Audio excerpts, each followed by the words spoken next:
Olá, pessoal! Sejam bem-vindos ao primeiro episódio do podcast Vozes da Enfermagem, um podcast produzido pelos estudantes de enfermagem do 6º módulo da Faculdade de Enfermagem Nossa Senhora das Graças da Universidade de Pernambuco. Nós somos Júlia Victória e Cauane Vieira. E hoje, juntamente com Luiz Fernando, iremos falar um pouco sobre o cuidado ao paciente idoso na UTI. Como mencionado antes, hoje temos a honra de receber Luiz Fernando de Andrade Silva, enfermeiro especialista em pneumologia, mestre e doutorando pela Universidade de Pernambuco, reconhecido pelo seu trabalho e conhecimento na área. Obrigado por aceitar nosso convite. Para começarmos, Luiz, vamos falar um pouco sobre sua trajetória profissional. Como ingressou na enfermagem e como surgiu seu interesse pela área da pneumologia e cuidados intensivos. Olá, pessoal. Agradecer o convite ao 6º módulo de enfermagem e vamos lá. Sobre o que levou à escolha à enfermagem foi uma situação atípica, onde, numa época de conclusão do ensino médio, eu tinha dúvida entre o curso de Educação Física, por conta de ter afinidade com a atividade esportiva, seria o futebol, e uma outra área relacionada à ciência da saúde. E aí foi uma atividade educativa promovida por um enfermeiro conterrâneo meu, em uma determinada situação de intervenção educativa em saúde, numa prática desportiva, onde ele falou sobre primeiros socorros aplicados em situações de desporto, né, aos atletas e pessoas que praticavam esporte de forma amadora. Então, foi através dessa pessoa, desse profissional, como uma referência para eu adentrar na área de enfermagem, e aí foi o motivo que eu escolhi. Muito bom.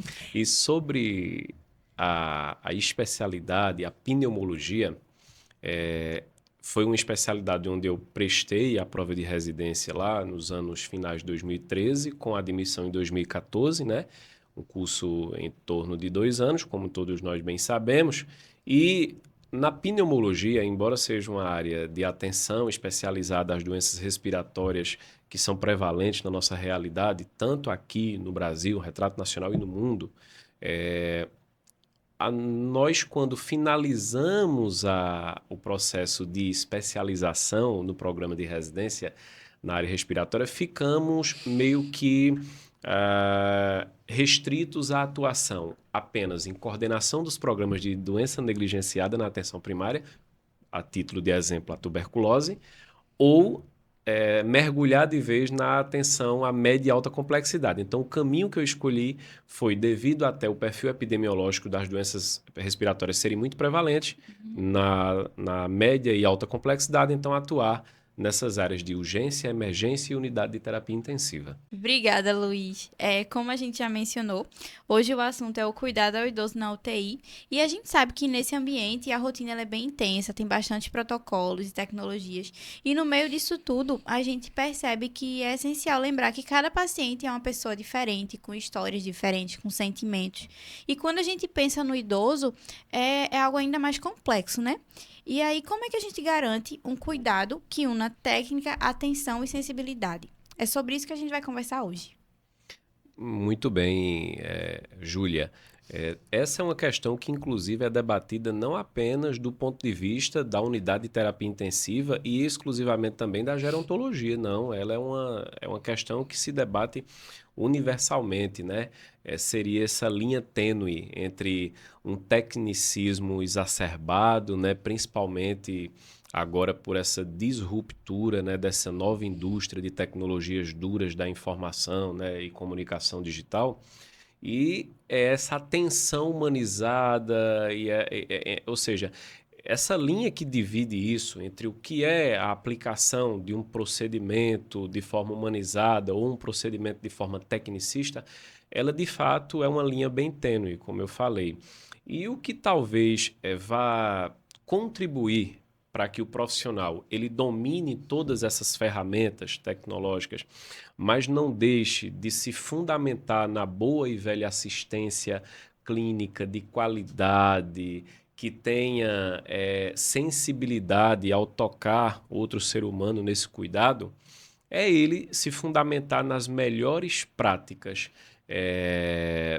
teóricas, metodológicas, mas também se pautar nos principais princípios éticos que norteiam nossa profissão.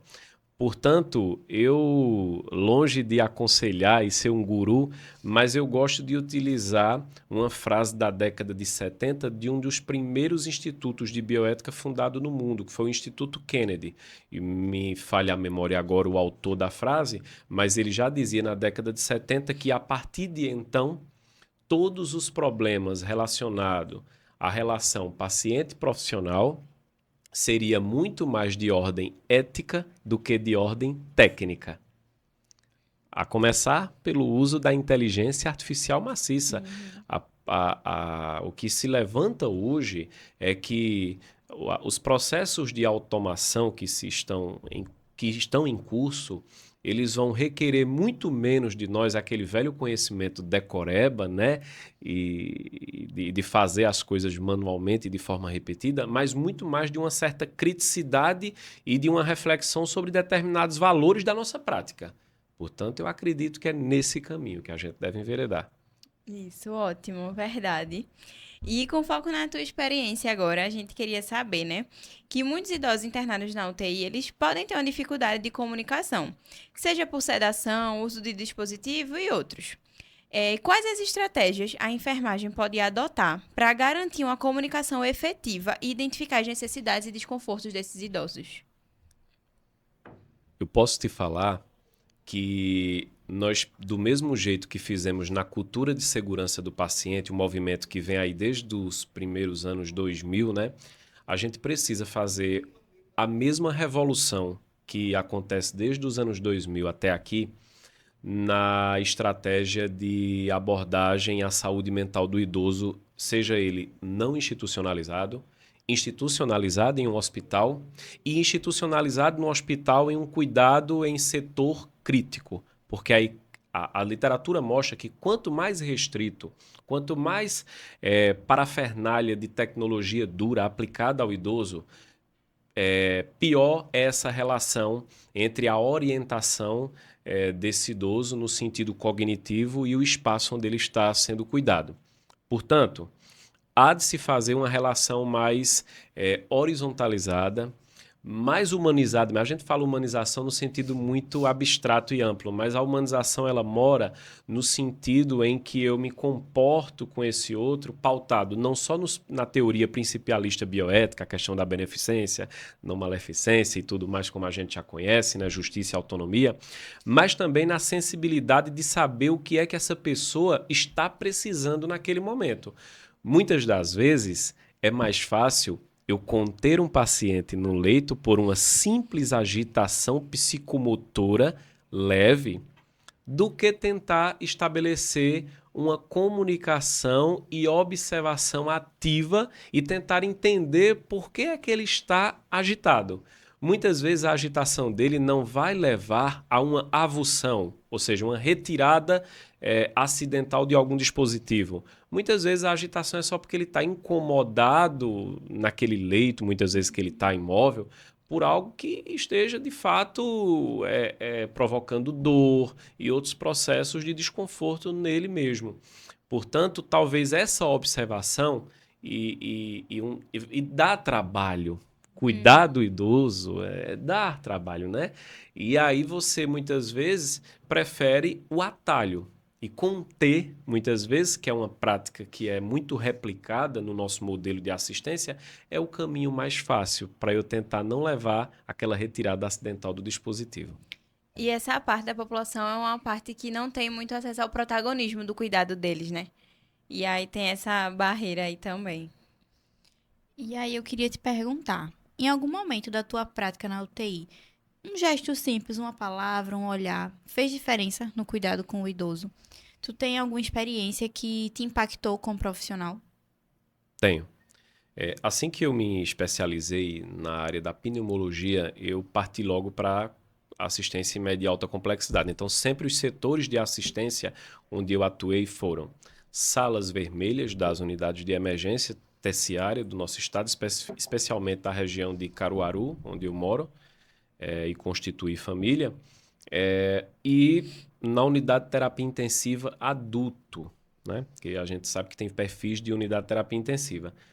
E uma prática que eu presenciei logo nas minhas primeiras experiências assistenciais foi de uma técnica em enfermagem que, na hora do cuidado corporal ao paciente, mesmo aquele em estado comatoso, quando a gente até aplicava escalas de aferição, né, de monitoramento da sedação e analgesia aplicada, ela aplicava massagens, muitas vezes na planta dos pés dos pacientes, na hora do banho no leito. E mesmo ele não responsivo e não demonstrando nenhuma reação que denotasse para ela um retorno, uma reciprocidade sobre o ato dela, ela não parava de fazer. Muitas vezes cantava para essas pessoas e se comunicava com eles. Portanto, para mim foi um ato de sensibilidade naquele momento, onde ela não tinha nenhuma expectativa de retorno daquele paciente para ela. Ela fazia tudo centrada no paciente, no idoso que ela estava cuidando. Para mim foi uma prática que não saiu da minha mente. Foi uma ação, assim, 100% altruísta, né? Que ela fez pensando em melhorar o conforto do paciente, justamente colocando ele como protagonista do cuidado. E aí, diante dessa rotina intensa e tecnológica da UTI, tem alguma estratégia que você utiliza ou utilizava para não deixar que o cuidado se torne apenas um procedimento, mas e sim vire uma relação de respeito e dignidade? Sim. Enquanto enfermeiros, nessa área especificamente, onde eu me propus a estudar na minha dissertação de mestrado, existe uma relação de um modelo que a gente estuda desde a graduação, que é o modelo rígido de assistência biomédico. Longe de querer fazer críticas aqui, na verdade, existem comparações que muitas vezes são desmedidas, mas são modelos complementares. O modelo biomédico ele salva até certo ponto, mas a gente também precisa de um outro olhar sobre um outro ponto de vista. Por isso a gente propõe um modelo holístico, né? E eles são modelos complementares, mas na UTI especificamente, o modelo biométrico ele impera. E é tecnologia pela tecnologia, né? A monitorização. Muitas vezes as pessoas se prendem tanto à tecnologia que esquecem de avaliar o próprio paciente, né? Às vezes uma arritmia que está sendo constatada no monitor, muitas vezes é um cabo desconectado do tórax do paciente, né? Onde está monitorando a atividade elétrica cardíaca lá.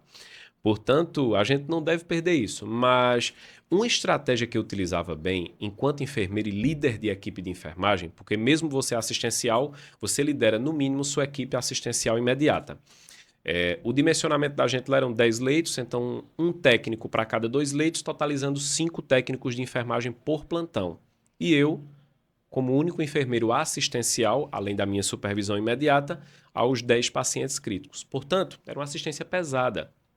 E uma das coisas que a gente fazia, e eu me lembro bem, era que o técnico em enfermagem, enquanto membro da nossa equipe, ele nos contribui enormemente ao ponto, no mesmo ponto em que ele percebe engajamento por parte de nós mesmos, líderes em enfermagem.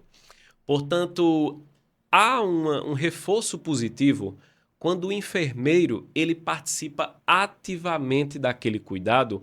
É como aquela relação do exemplo, não tem? Dos tutores e os filhos, pais e os filhos, aonde a gente ensina muito mais pelo exemplo do que pela admoestação e pela palavra. É mais ou menos isso.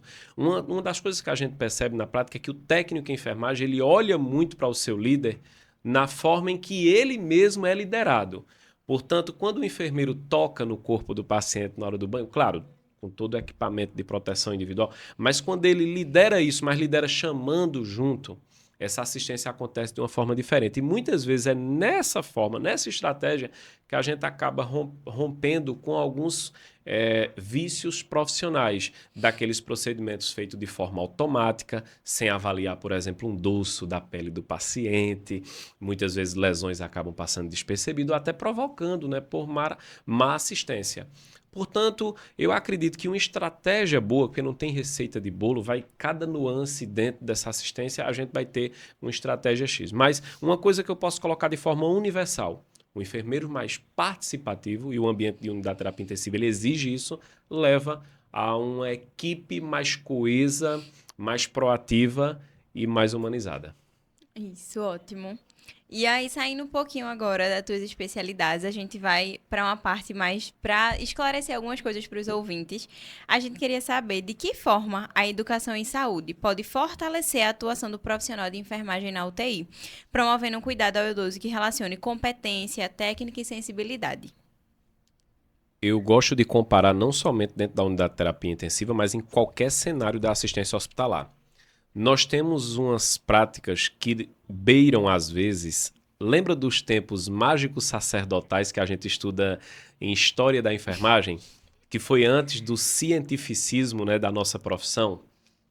Vocês vão perceber, e todas as pessoas que estão me ouvindo nesse momento às vezes vão perceber, que tem determinadas atitudes de enfermagem e ações que não têm respaldo científico e muitas vezes até legal. São os famosos vícios profissionais que a gente fala.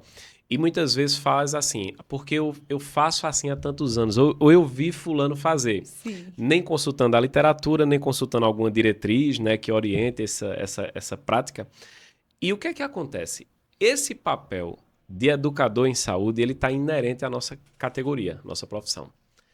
Quando você, incorporando esse papel de um educador em saúde, que é uma condição sine qua non da enfermagem, leva para os seus, num ambiente de assistência, que é um ambiente mais duro, é um ambiente de mais da prática mais de forma exacerbada, né? Isso, a flor da pele, a gente consegue fazer pequenas transformações. E a gente acaba desmistificando determinadas práticas que eram consideradas normativas da instituição, como aquelas velhas práticas de colocar coberturas sem respaldo em determinadas lesões. Eu já fui do tempo de ver auxiliares de parto, as antigas parteiras em municípios menores, colocando numa ferida operatória de uma puérpera que foi submetida a uma cesariana, açúcar, para ajudar na cicatrização de algum processo de decência que ocorreu no pós-operatório, uma complicação. Vejam a que ponto. E teve épocas que açúcar foi indicado, mas isso foi entrando, ficando uma prática obsoleta com as novas evidências que foram. Então, assim, eu acho que o processo de transformação parte muito disso. Parte muito de uma prática-ação. E uma coisa que os princípios da gente que estuda muito prática pedagógica progressista, eu acho que Freire ajudou muito a gente a entender isso, quando ele disse que a teoria ela está indissociável da praxis, né? Então, aquele velho ditado de faça o que eu digo, mas não faça o que eu faço, ele não combina muito quando a gente quer transformar socialmente uma realidade. Então, para finalizar, eu gostaria de te perguntar se tu tem alguma dica para estudante, para profissional que está querendo seguir nessa área. Tem sim. Eu aconselho que durante a graduação você já vai conseguir localizar profissionais que serão referência na sua área de atuação. Em todo ambiente universitário, sempre a gente vai ter um professor de enfermagem que, no mínimo, ele é especialista em alguma das áreas da unidade de terapia intensiva. Essas pessoas, com sua bagagem, conseguem já dar um certo direcionamento, porque eles são espelhos de referência para nós enquanto profissionais e estudantes nesse momento. Mas, sobre literatura específica, eu tenho duas que eu aconselho para finalizar, que é o livro de Enfermagem em Terapia Intensiva, Práticas Integrativas, da professora Renata Pietro, de São Paulo, que é da Associação Brasileira de Enfermagem e Terapia Intensiva, e a Praxis de Enfermagem ligada aos grandes tratados de conduta ao paciente grave, do Elias Knobel, do Albert Einstein. São duas literaturas de peso e de referência. Certo. Chegamos ao fim do primeiro episódio do Vozes da Enfermagem. Queríamos agradecer as expertises e as experiências que Luiz compartilhou conosco. Se quiser deixar alguma rede social, algo para entrar em contato. Muito obrigada, Luiz. Eu também agradeço à Faculdade de Enfermagem de Nossa Senhora das Graças, né, pertencente ao grupo da Universidade de Pernambuco, e agradecer Cauane e Júlia pela oportunidade, pelo convite, né, feito. Gostaria sim de deixar a minha rede social, o Instagram, pessoal e profissional, é o @Luiz com Z, F de Andrade. Então é fácil lá, tem as atividades profissionais e pessoais que estão lá. Pronto. Obrigada, Compartilhem Luiz. esse episódio, siga nosso podcast nas plataformas digitais e até o próximo episódio.